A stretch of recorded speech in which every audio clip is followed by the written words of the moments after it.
Ooh. Good morning, coffee moaners. Hark the herald angels sing. Glory to the newborn king, the king of the fisherman jumper. Oh, we've got aye. We've got it aye. on 2 days running. No, I haven't. I didn't have it on yesterday. What did you have on yesterday? Something else. Just check out the thumbnail of our live. You didn't, because I I had did. that blue one on and you had No, you didn't. That was the day before. You've lost a day. Oh, hang on a minute. What You've did you lost- have on yesterday? I had on my green thingy, the normal one. Oh, yeah, I'm not so keen on that I know one you're now. not, but you loved it the first time I put it yeah, on. but now it's become a bit Is of a that because it's a bit depression younger? It's not a depression jump. I haven't been depressed once yet this summer. Yeah, You haven't January. Well, no, I haven't.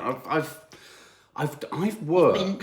You're really working on yourself, actually. Yeah, I've really working in my head as well. I feel like a lot of things that we Reece. might have talked about over a long while are like, just like, falling into place. yeah, falling into place. Can I just say thank you so much to all of you. If you didn't catch my chat last night, I did a live chat last night, Thirsty Thursday, great title, Nadia's idea. Obviously lots of people use it to describe Thursday as a day when the drinking thing kind of kicks in. It's a chat about alcoholism, addiction.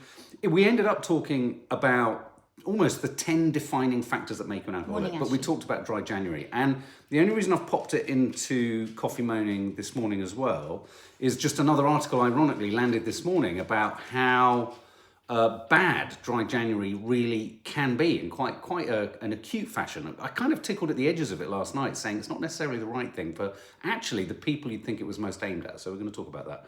We're going to talk about the traitors. Just hold the front page. It feels tired. It feels like revisiting a bucket of sick. It's Prince Andrew, but it's the whole Epstein papers.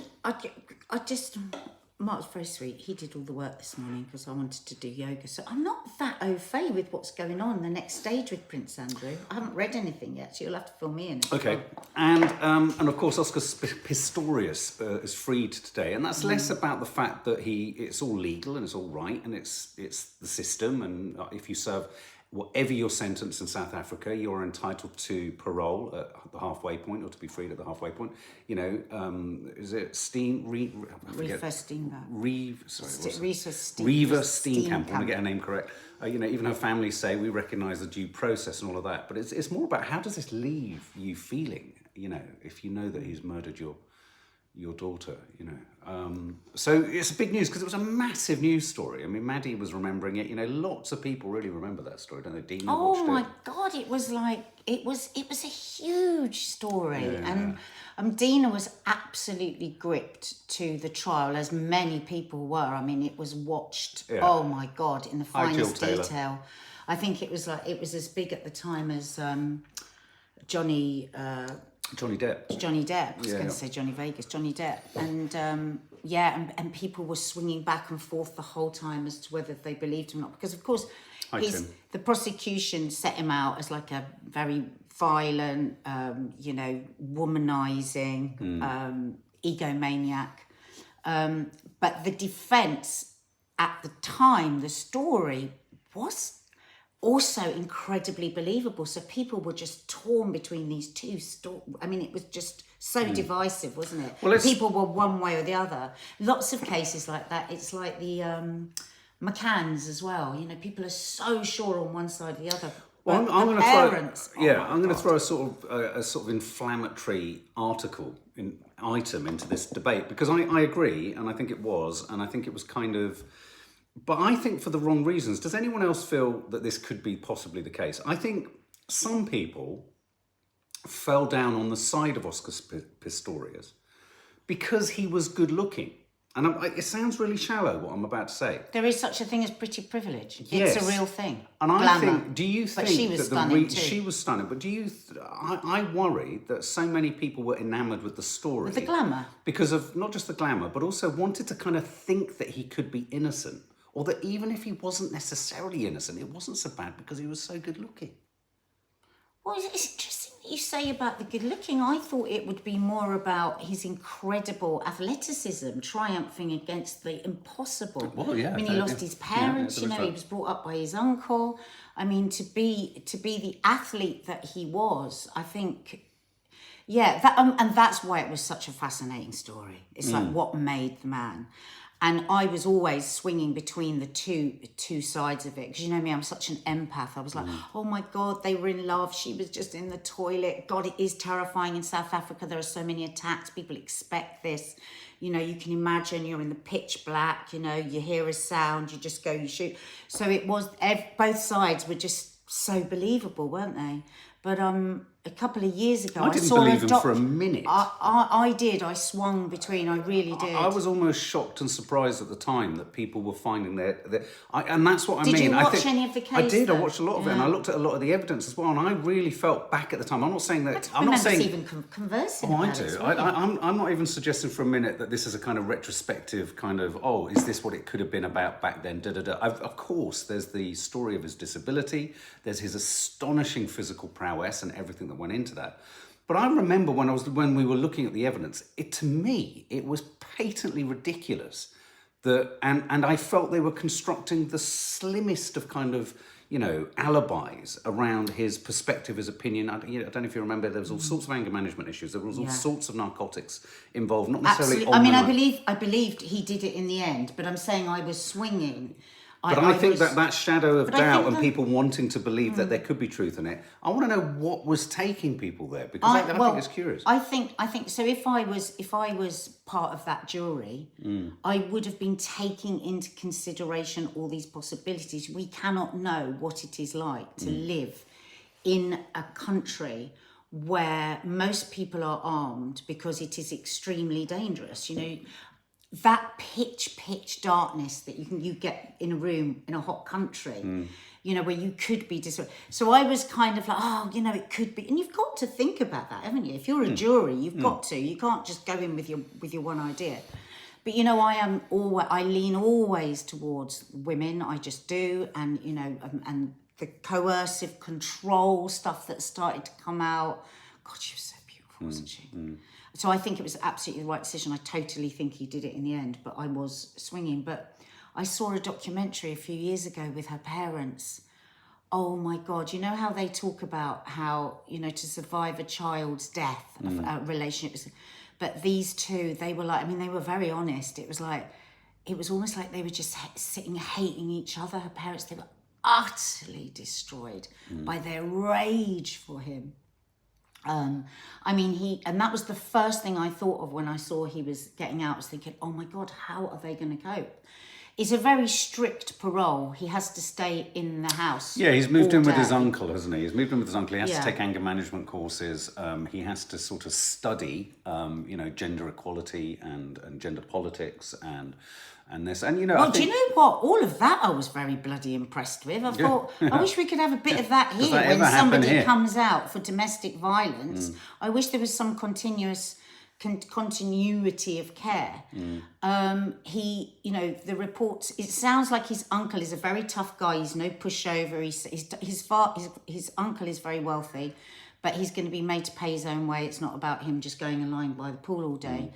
He has had a very tough time in prison, which if I was her parents, I would be very pleased about. But standing aside from that, as a human being, I think, you know, probably 6 years felt like double that time, because apparently he was a real victim to the gangs in there. And there were lots of injuries. Now imagine that without your legs. I wonder if he was allowed to, was he wheelchair bound, or was he allowed to walk? At the beginning, use he his wasn't blades?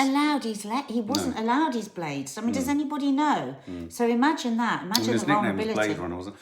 I mean, just running back through the trial and the process, it was August 2012, he competed in the Paralympics and Olympics, won gold.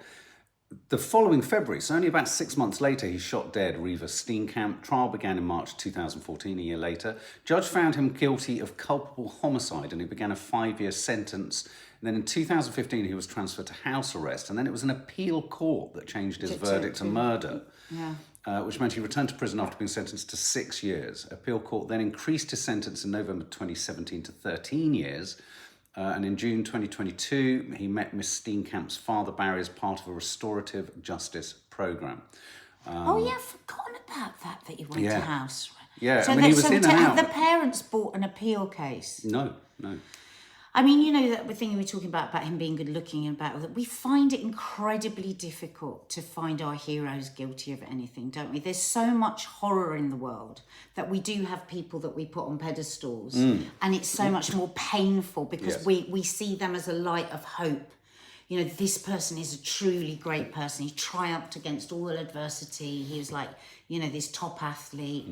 And I think people even had sympathy around any domestic violence, certainly not me, of like, you know, this sort of thing can come across, well, you know, to be that sort of an athlete, you've got to be one track, you've got to be ruthless, you've got to be... Right. I think people can make allowances for athletes sometimes that they don't for other people. I think it's a really important point you make as well about the idea that, you know, I think so many people... both with disabilities or sympathetic and understanding of other people, and we all know someone who has a disability of some sort. You know, I think perhaps, again, you're right, this really upset that neat narrative of someone who's triumphed over sort of, you know, adversity.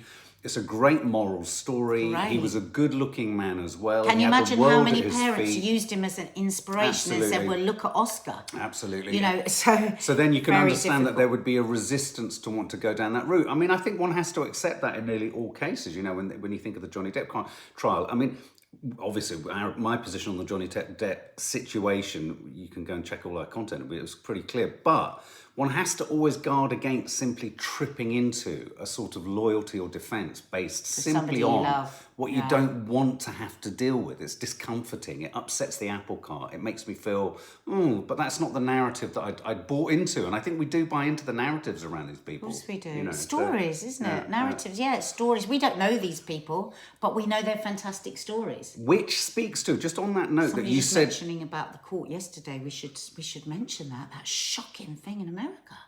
People, Faith just saying. Oh, the guy who was charged and he leapt. I wanted to. We were going to show that, but it felt a bit too violent. Where the person was convicted of aggravated assault or something, and then they battery, and then attacked the judge. The woman was just starting to say that he was going to have to go to prison.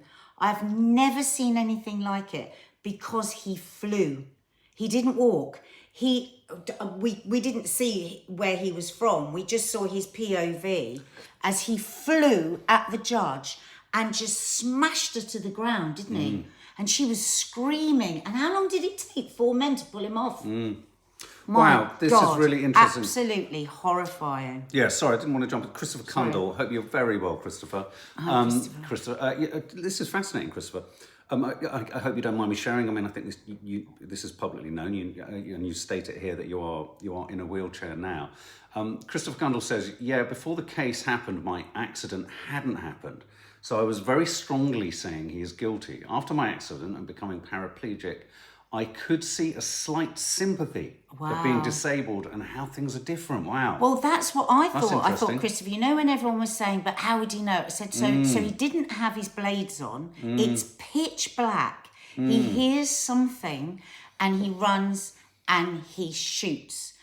His level of fear is going to be different, double, triple to ours because I assume, I don't know. That's the way I was thinking, because he's disabled. But that's really interesting. That just almost on a cellular level, you'd felt both sides of that. Wow. Oh, thank you for sharing that. Rhys Roberts, really important point here, and I think this is where sports and athleticism and sporting triumph for often. Why it's such a breakthrough for often people from sections of society that wouldn't normally be able to kind of break from the shackles of their kind of cultural background, wealth background, all that kind of stuff. Rhys Roberts says. And athleticism is the one rare thing that's entirely won on its own merit and cannot be influenced by nepotism or favours as the entry point. So I think that's why his crime stings. Neatly put, really neatly put again. Can I just say, the thing you just said about, Christopher Cundall follow-up thought here. For example, laying in bed and hearing a sound and not being able to defend the same way, but still, of course, felt he was guilty. Oh, you see, this is what I was thinking. An added layer of vulnerability and ill-judged response is what you're kind of potentially saying. Christopher, how did you think about him being put into prison, not being allowed to have his blades? Wow. Interesting. It's again, literally, having to see things through other people's prisms. But just going back to that thing, you just said the story. It was the story that people had bought into. And I don't know if this story is going to gain any traction, but me and Nanny Di reviewed a film called May December, which is this film based loosely but kind of heavily on a real life story of a woman who had a sexual relationship with a minor, 12 to 13-year-old, went to prison and subsequently married that person and had children with them in real life. And this is a film, May December, in which Julianne Moore and Natalie Portman. Julianne Moore plays the woman, essentially the sex offender who married down. And Natalie Portman plays an actress coming into their lives to make a quality indie film about their relationship. One aspect of the story that's fascinating is the victim, if you like, the grooming victim, who is now in the film her husband and a grown man. He has his experience described by Natalie Portman, who's doing method acting, if you like. She describes his experience as a story. And I think it speaks to this idea that, what is a story to us is someone's life to them and is a real experience. And I think, Christopher Cundall, you're kind of giving us some of that real kind of up-close, granular difficulty that, yes, it's a story, yes, we see it printed, yes, we can have an opinion on it, but in the reality of feeling something, it's so much more than just that to the person involved. Now, the reason I mentioned the May December thing is the real life person who was the young person who had sex with the Julianne Moore character in real life and who grew up and married her is now angry with the film for turning yet again, you could argue, his experience into another story. So what happens in the film, or is one of the themes of the film, is actually happening again in real life. And of course, May December could well be one of those films. Check out our top 5 of films. It's one of those films. It's a really thought-provoking film. I would recommend people to go and see it. So, I wish you'd said to me you were watching that. I wanted to watch that. Well, it was on in the background. Yeah, but you started. I only realised halfway through. Yeah, well, there we go. All right, baby. It's in his jumper. Good Ship Lollipop, I found both those actresses irritating, and I don't know why. Well, on that point, Julianne Moore, I've drifted away from massively. Go and check out mine and Annie Dye's review. And Natalie Portman has never done it for me. What was that actress that we love, with that film we loved her in so much, where she was the actress in Madam? Map to the Stars, I'd love to watch that again. Watch Map to the Stars. She's so good in it. Yeah. Reese, you've just given us your... Oh, look, Reese, Past Lives at number 1. Thank you for your 10. Pop them under our part 1 of our top 10. Me and Nanny Dye do our top 10. What's Past Lives? Past Lives, it's... I can't really explain it. Okay. Yeah. Well, we'll check it out. Marjorie Didone, I'm sorry, but if you are an adult and you have a relationship with a child, you're a paedophile. Yeah, absolutely, end of. You should go to prison for life. Totally agree. No one's disputing that. But check out this film. It's about all of those sorts of topics. It's a fascinating film, so do check it out. So I don't want to spend too long on Prince Andrew because it always ends up leaving me feeling a bit mucky, doesn't it? But this is really simply the fact that Prince Andrew's name has been mentioned a further 69 times in the Epstein files papers that have been published. He's obviously been infinitely more involved with things, and it was a much closer friend to Epstein, or was more involved with Epstein. His name has been associated in a similar fashion to, rather unfortunately, Stephen Hawking's name in terms of underage orgies. And there is this other woman who I forget her name in the documents. She again, none of this is necessarily new, but it's been foregrounded and it's been confirmed, if you like. This just makes things deeply difficult for Prince Andrew and and King Charles, I think. So I think any potential rehabilitation of Prince Andrew that was ever possible, and when I say rehabilitation, I think it was always going to stay in the margins and in the shadows. This is a kind of slam dunk, and I think it's going to be interesting to see what the royal family does with him. I just wanted to draw just quickly a stark contrast. Whatever you think of Prince Harry, the fact that he has been absolutely hounded, hammered, pilloried, there's been a desire to destroy compared to Prince Andrew. So strange, isn't it? It's bizarre. Well, it's not to say that Prince Andrew hasn't been, but there just doesn't listen, seem to I be the know same lots appetite. of people that have met him, that have been at dinners and do's, and he's so Which foul. one? Prince Andrew? Yeah. Oh, right. I've heard that from lots of Allegedly. people. Allegedly. People have said this. You're not saying he is No, foul. that's what I said. People that I know that have met him have said that he was foul. Right. He was rude. No, but he was rude. But I've never met anyone that didn't say anything just other than lovely things about Harry, having met Harry. But also just look at what the charges are against Andrew to the charges against Harry, which is Harry's been a bit of a blooming idiot and sold his family a bit down the river. But my God, Andrew has done that on crack.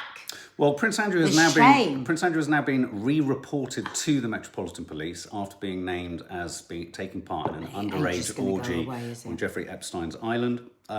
An accuser, referred to in the documents as Jane Doe 3, claims she was told to have sexual relationships with the Duke of York while she was still a minor in 3 different locations, including his private island in the US Virgin Islands during an orgy with other underage girls. Do you know what I feel so sorry for every time he comes back in the press? His children. His girls, who seem to be really sweet.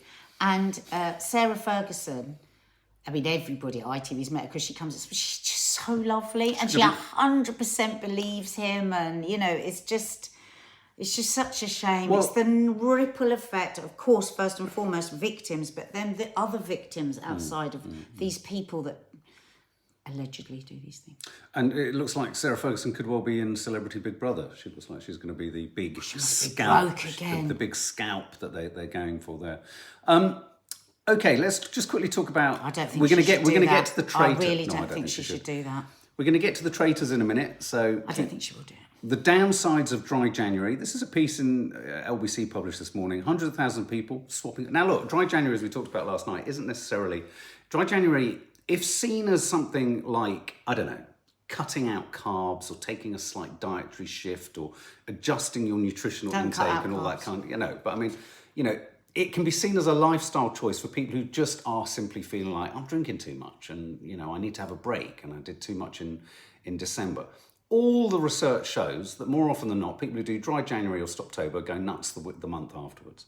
But I was talking last night, and this is an article that kind of talks to the fact that actually, you know what, if you are definitely struggling with alcohol addiction, alcohol misuse, or potentially an alcoholic, suddenly leaping at dry January could be dangerous.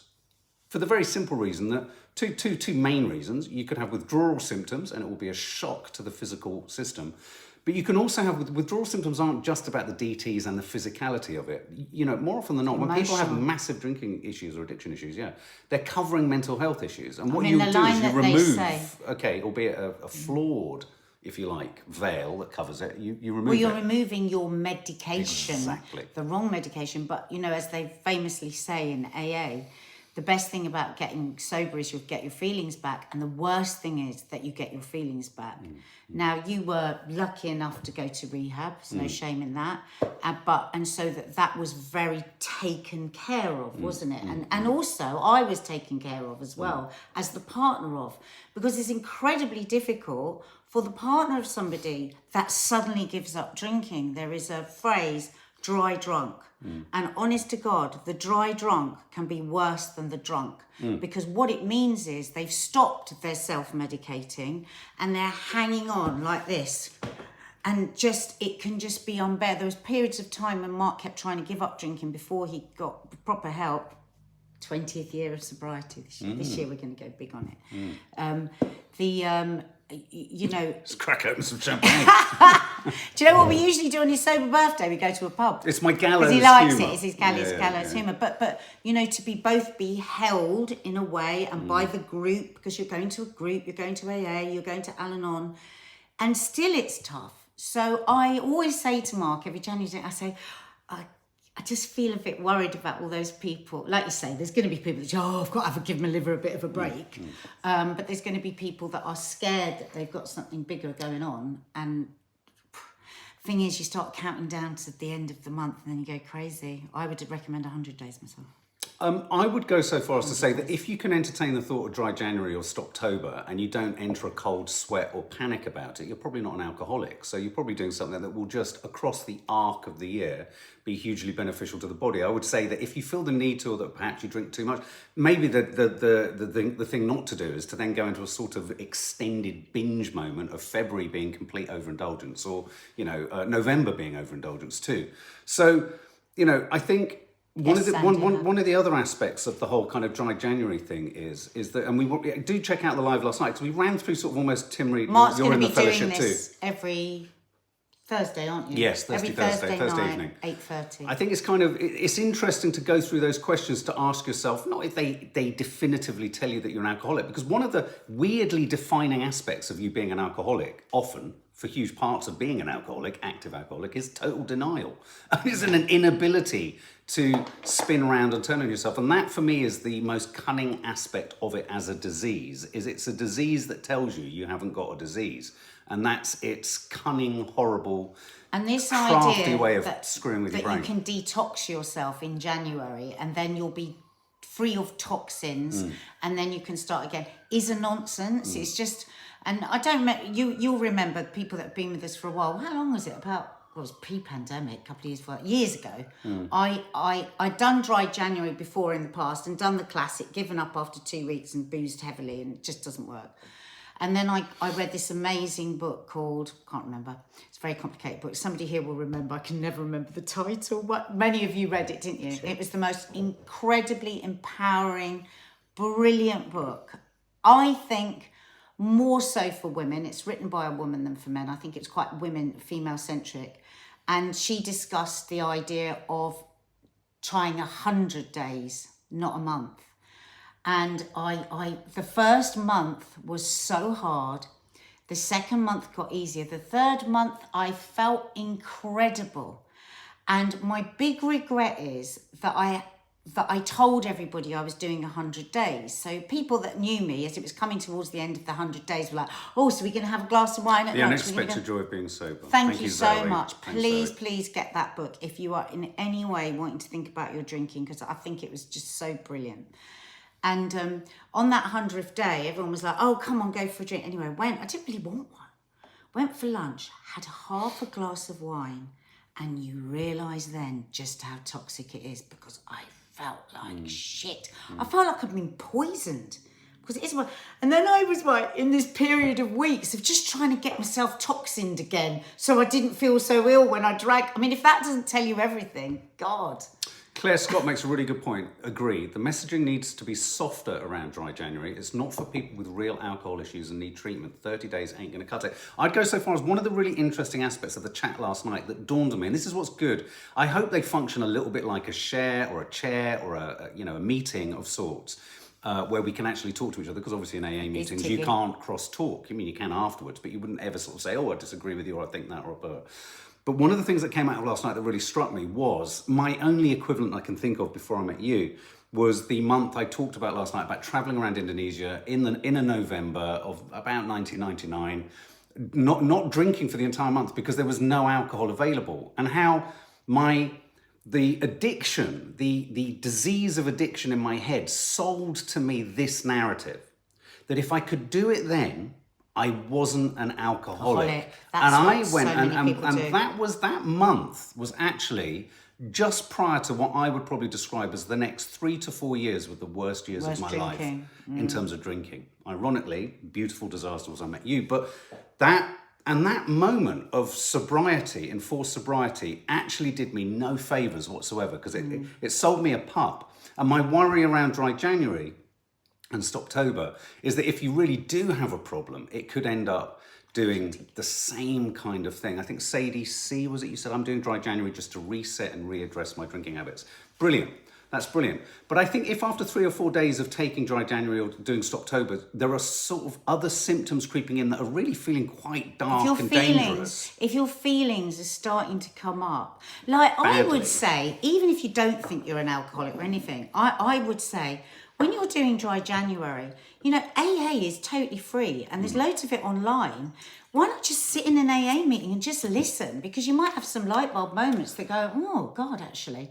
The sooner one addresses it, the better. Can I also make a quick thing as well? Because this is something that I kind of got this, as alcoholics, addicts, someone said, do you believe it's possible to have an addictive personality? Absolutely. Yeah. 100%. I think everyone is addicted to something, if I'm honest. Yeah. My line on the AA thing is, and this is kind of important, because it's sometimes, however bright or intelligent or emotionally intelligent you might feel you are, and you might think, oh, I've got a grip on this and I'm in touch with this and all that kind of bollocks, and I haven't been, I've been fucking stupid. But there is still this simplistic kind of equation that sometimes creeps in, which is people will think, or you can think, if I go to an AA meeting, that means I'm an alcoholic. It doesn't. It doesn't. It means you're interested in... Yeah. Because the facts are, it is a poison. It is a poison. So when I felt poisoned after 100 days, it was because I had been poisoned. It's funny, just saw something there from Zoe who said, well, I can't, I've got too many birthdays. And that is the way that we think, very much in this nation, very cultural thing that where you go, oh God, well, I can't give up drinking this month because I've got all these birthdays. Because we don't assume you can do a birthday without alcohol. You can't celebrate somebody's birthday without alcohol. But so many other countries don't even have these conversations. We are quite an alcoholic nation. Oh, absolutely. Aren't we? Don't you think? Yeah, no, I totally So agree. every Thursday at 8:30, Mark is doing... We've really wrangled over how to describe these chats that we're doing. You're doing one on Mondays. Because I do Mondays, 9 o'clock body image. And we really wrangled over it because what we are doing is taking a little bit from Overeaters Anonymous and AA and these things, which is the idea of just sharing each other's stories, helped you have a little light bulb moment.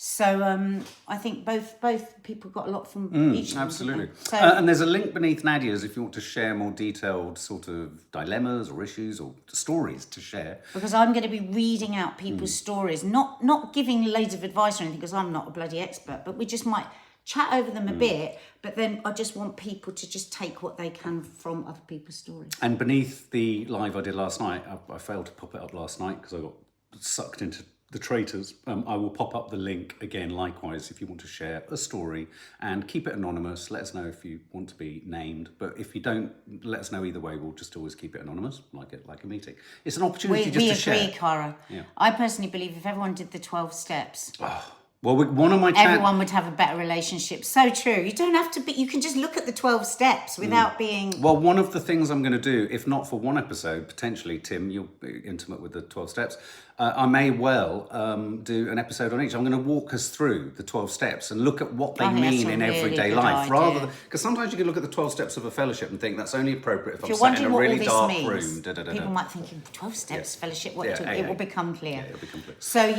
both of them have been uploaded. Mark's last night, mine on Monday. So if you want to catch the first sessions, you can, and then join us live next week. Yeah, just quickly read this comment. Amanda Moore, my dad was an alcoholic, as was my great-grandfather and great-grandmother. Lost my partner nearly 9 years ago. He was also an alcoholic. I don't drink as I have an addictive personality, so that would defo... Yeah. Do you ever go to Adult Children of Alcoholics Anonymous or Al-Anon, which is family or loved ones? Because that's so much that you've gone through. That is really so much. And you might not even recognise it, but you deserve a bit of looking after. So just for those of you who regularly know on a Friday, at the end of this, we've got the Sunday show's being edited today. So we're going to do a very quick Friday quiz for you, Faith. Somebody asking for decluttering vlogs there. Decluttering that vlogs, yeah, we're talking about all sorts of exciting things coming up. But so we're going to do a quiz of the week, but also just want to quickly talk about the Traitors. Just quickly. The Traitors. I heard myself turn around to you and say, this is possibly the greatest TV I've seen in recent years. No, but before that, because if you don't know, yesterday we were saying we fucking hate it, we don't get the point of it. What is everyone talking about? And then last night we were watching it and I went to Mark, I think I've got hooked. I like it. And he went, I think it's the greatest thing on television. It's the only thing. Really made me laugh. It's the only thing I've seen make both you and Maddie when you were posting something. I knew Maddie would get into it. You were both looking over your phones, and I was sat in the corner having just done the live with I love the way you always make out everyone else on their phone, and you're sat without your phone watching. You are a dirty lying cheat. There we go. I love it when you talk dirty. And it became apparent. And who was it that said to me yesterday, success. You're going to love the psychology because we were into it. Faith Goodman. We were stopping all the shit about them laughing. It was like, how are you going to devour each other? It's fascinating. So the thing is, Faith, you sent us a message, I think somewhere else on the channel yesterday, saying, I don't understand, how can you not like this and yet you like Love Island? Mark said, Faith messaged and said, what's wrong with us because we can watch Love Island? See, in real life, if you're kind and push back, we find it fascinating. We love to talk about it. Anyway, so you asking that question was really good because I came back and I said to you, well, actually, Love Island isn't just about I've hated the last series. We love all the relationship chat that it encourages. So I love that. Anne-Marie Shellard. Oh God, I'm where you were yesterday.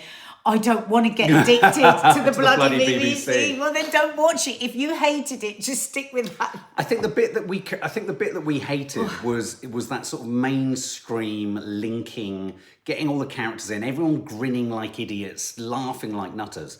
I am hooked massively. And you're absolutely right, Faith, and others who've said it, lots of you have said it. It is the psychology. And I didn't realise how layered it was going to get between the traitors. I didn't think for a minute that, because I asked the question at one point last night, and I won't ruin it because we've seen the 3 episodes. That's how committed we are. We jumped ahead. We've seen tonight's episode. Is it tonight's episode? But I didn't realise, I didn't know answers to questions like, so spoiler alert. No, don't I'm not literally going to spoil. Don't say anything. That's even vaguely a spoiler. But I didn't know some of the rules. Yes, we discovered the rules last night. Yeah, and so some of the rules made it quite interesting. I'll tell you what, though, I don't really like the challenges, except I quite like the bird thing. I thought it was quite funny. Yeah. I think what we should do next week, because it's only on Wednesday, Thursday, Friday, is next Wednesday we will do a live. Live after the next episode. And we will stick with them as they're broadcast so that we don't run the risk of tripping into spoiling it for anyone else who doesn't watch it on iPlayer. But can I just say... We were saying maybe what we should do is do this at the end of Coffee Moaning so that people that aren't watching it can pop off. Yeah, no, I thought it was... It's compelling. It's compelling. All of you will know, if you've watched it, who the first person who was out. I do love these people. I don't want to watch it because I don't want to get hooked. Yeah, no, there is that. There is that. Okay, well, on that note... Listen, guys, thank you so much for your company again today. Mark's going to do the quiz.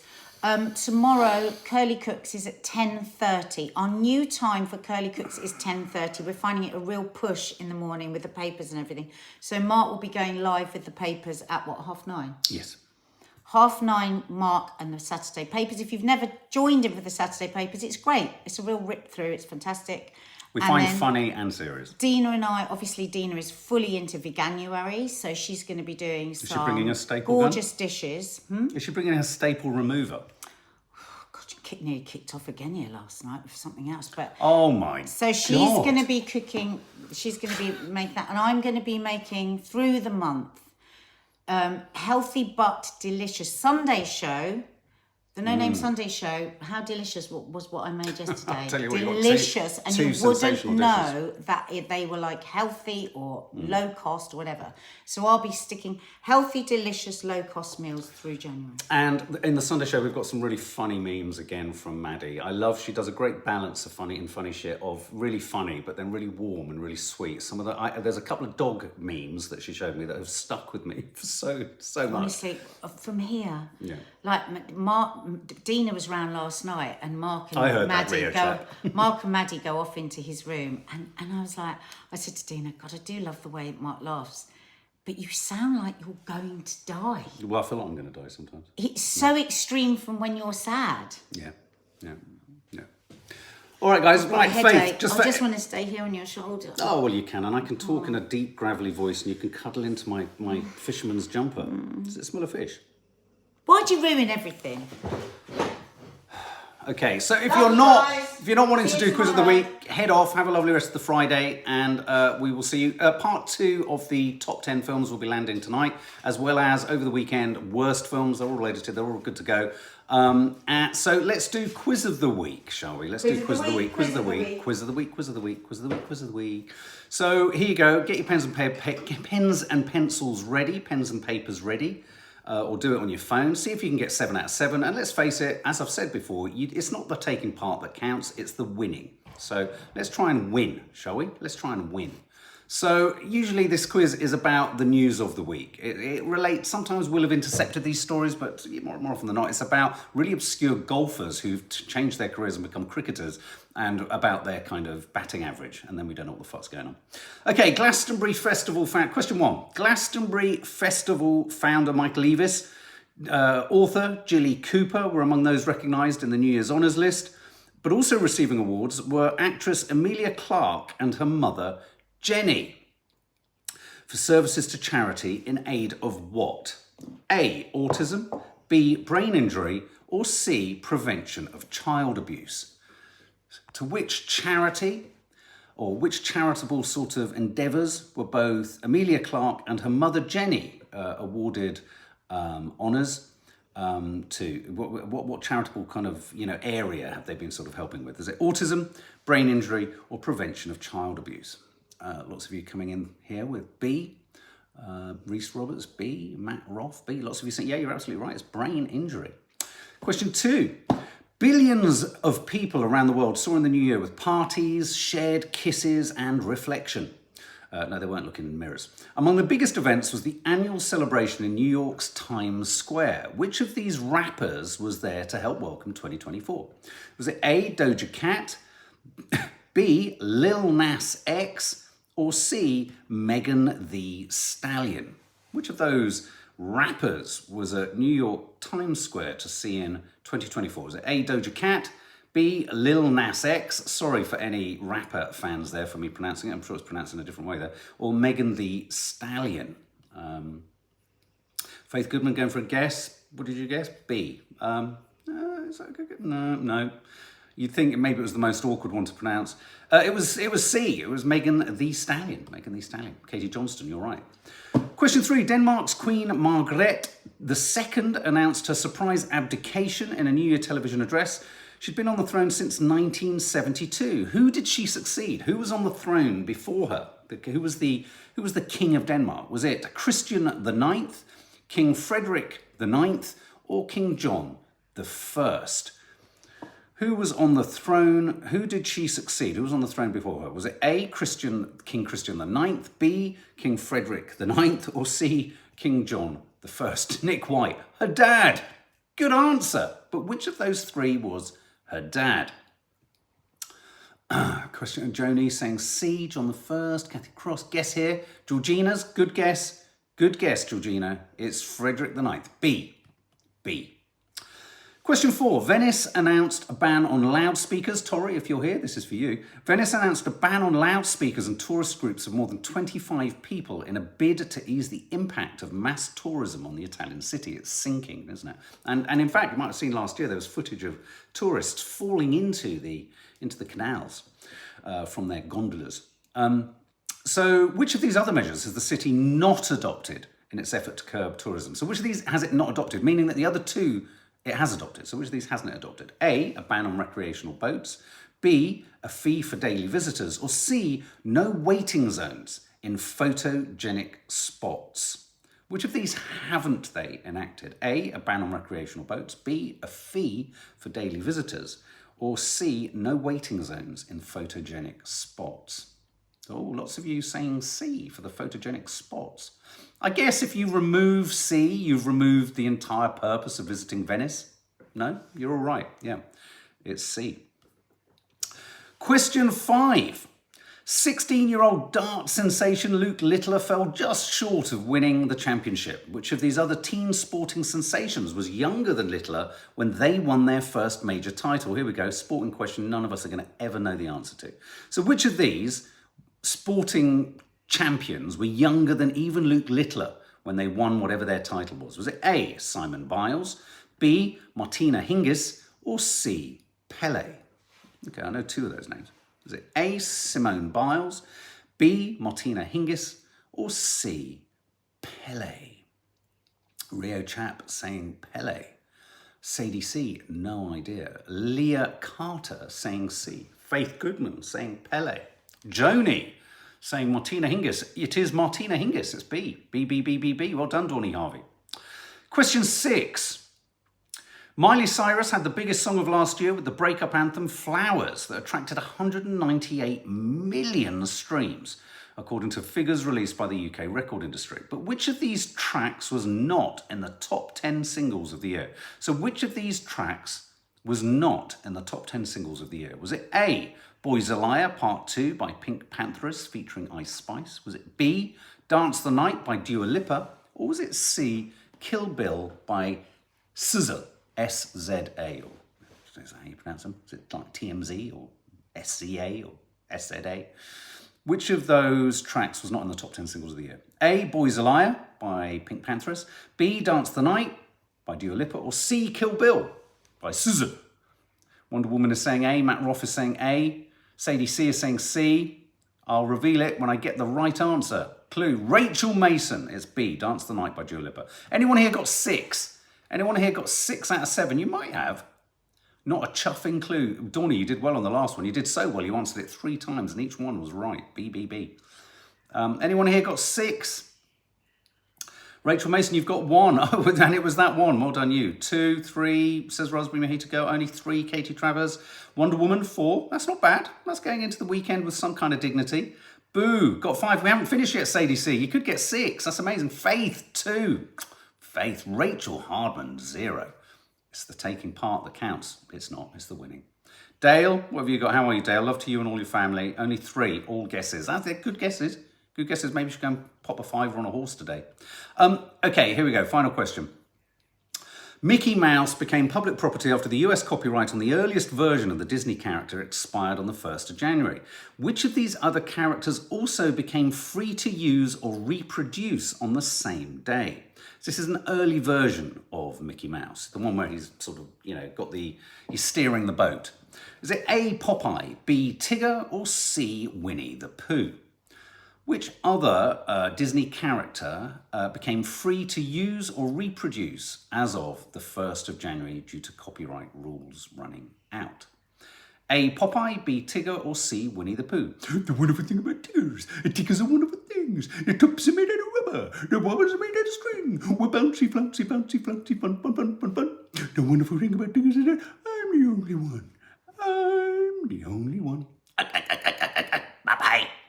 Bye-bye, the sailor man. It is Tigger. Tigger, Tigger, Tigger, Tigger, Tigger. It's Tigger, which is what? B. So there you go. Well done, everyone. Well, there you go. There's your first Friday quiz of 2024. All, you'll have to scroll back, my darling. Have a lovely day, guys. As I say, lots will be landing on the channel. We'll see you tomorrow for the Curly Cooks and the Weekend Papers. Continuation of the top 10 films. Check them out if you can.